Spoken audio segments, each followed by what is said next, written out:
তুমি কি জানো, ক্ষমতা একটা খেলা, আর এই খেলার কোনো নিয়ম নেই, শুধু জেতা আর হারার মধ্যেই এর অস্তিত্ব। যদি তুমি খেলতে না জানো, তারা তোমাকে খেলবে, তারা তোমাকে ব্যবহার করবে, তোমাকে নিচে নামাবে, আর শেষে তোমাকেই তোমার দুর্বলতার জন্য দোষ দেবে। তাই শোনো, এখন সময় এসেছে খেলা শেখার। The 48 lodge of power. চলো শুরু করি। ল 1, কখনো তোমার মাস্টারকে ছাপিয়ে যেও না। সবসময় তাদের বড় দেখাও যাদের উপরে তুমি কাজ করছো। যদি তুমি তাদের ছাপিয়ে যাও, তারা তোমার প্রতিভা নয়, তোমার হুমকি দেখবে। নিজেকে নম্র দেখাও, কিন্তু ভিতরে আগুন জ্বালিয়ে রাখো। ক্ষমতার পথে বিনয় হলো তোমার ছদ্মবেশ। ল 2, বন্ধুদের ওপর বেশি ভরসা করো না, শত্রুদের ব্যবহার করতে শেখো। বন্ধুরা তোমার জায়গা চায়, কিন্তু শত্রুরা জানে কিভাবে তোমাকে হারাতে হয়, তাই তারা সতর্ক। একজন শত্রু যদি তোমার সাথে যোগ দেয়, সে প্রমাণ করতে চাইবে যে সে তোমার পাশে আছে। বন্ধুত্বে আবেগ থাকে, কিন্তু শত্রুতায় কৌশল থাকে। ল 3, তোমার উদ্দেশ্য কখনো পুরোপুরি প্রকাশ করো না। তোমার পরিকল্পনাকে রহস্যে রাখো, মানুষকে বিভ্রান্ত করো। যখন তারা জানবে না তুমি কি চাও, তখন তারা তোমাকে থামাতে পারবে না। নীরবতাই তোমার সবচেয়ে শক্তিশালী অস্ত্র। ল 4, সবসময় প্রয়োজনের চেয়ে কম কথা বলো। যে বেশি বলে সে নিজেকেই ফাঁস করে ফেলে, যে কম বলে সে সবাইকে ভাবায়। তোমার নীরবতা তাদের অস্বস্তি দেয়, কারণ তারা জানে না তুমি কি ভাবছ। ল 5, সুনামি সব কিছু। একবার যদি নাম নষ্ট হয়, তোমার সব শেষ। তোমার খ্যাতি এমনভাবে গড়ে তোলো যেন তা বর্মের মতো তোমাকে রক্ষা করে। তোমার কাজ, তোমার ভঙ্গি, তোমার উপস্থিতি সব যেন বলে আমি গুরুত্বপূর্ণ।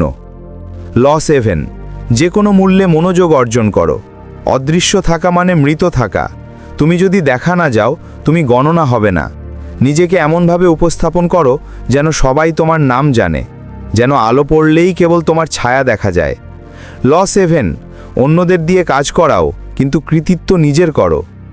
এটাই খেলাটা। অন্যরা পরিশ্রম করবে আর তোমার নাম ইতিহাসে লেখা হবে। তোমার নেতৃত্ব মানে অন্যদের ব্যবহার করা নয়, তাদের দিক নির্দেশ দেওয়া। বুদ্ধিমানরা হাত নোংরা করে না, তারা দিক নির্দেশ দেয়। ল 8, মানুষকে তোমার কাছে আসতে বাধ্য করো।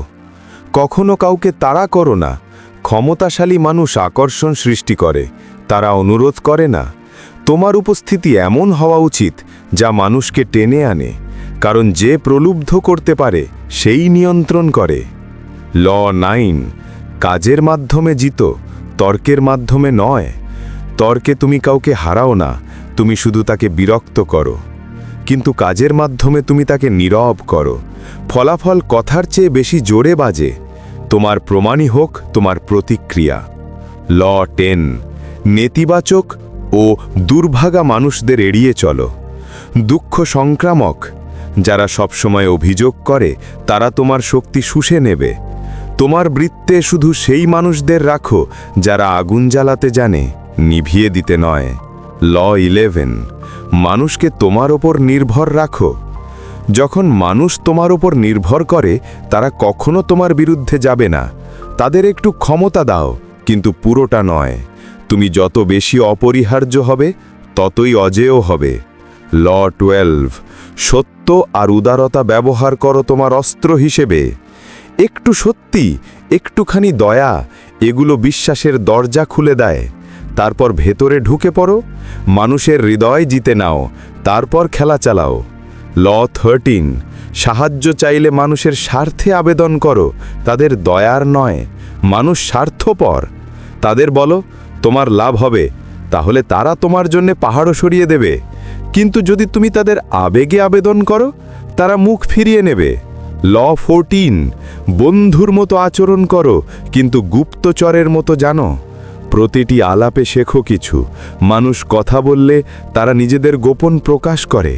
তুমি শোনো, হাসো, মাথা নাড়ো, আর ভিতরে ভিতরে তথ্য জমাও। ল 15, শত্রুকে পুরোপুরি ধ্বংস করো। দয়া কখনো তোমাকে রক্ষা করবে না। যে শত্রুকে তুমি বাঁচিয়ে রাখবে, সে একদিন ফিরে এসে তোমার পিঠে ছুরি মারবে। তাই একবার নামলে শেষ পর্যন্ত যাও। তোমার শত্রুকে এমনভাবে হারাও যাতে সে কখনো ফিরে আসার সাহস না পায়।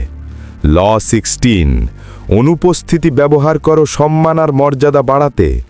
যত বেশি তুমি দৃশ্যমান, তত দ্রুত মানুষ তোমাকে অবমূল্যায়ন করে। কখনো কখনো অদৃশ্য হও, মানুষকে তোমার অনুপস্থিতির গুরুত্ব অনুভব করতে দাও। তোমার অভাবই তোমার উপস্থিতিকে মূল্যবান করে তুলবে। এটাই প্রথম 16টি আইন। ক্ষমতার এই খেলা ঠান্ডা, নির্মম, কিন্তু একটাই সত্য, যে নিয়ম জানে সেই টিকে থাকে। বাকি 32টি আইন আরও অন্ধকার, আরও গভীর, আরও মারাত্মক।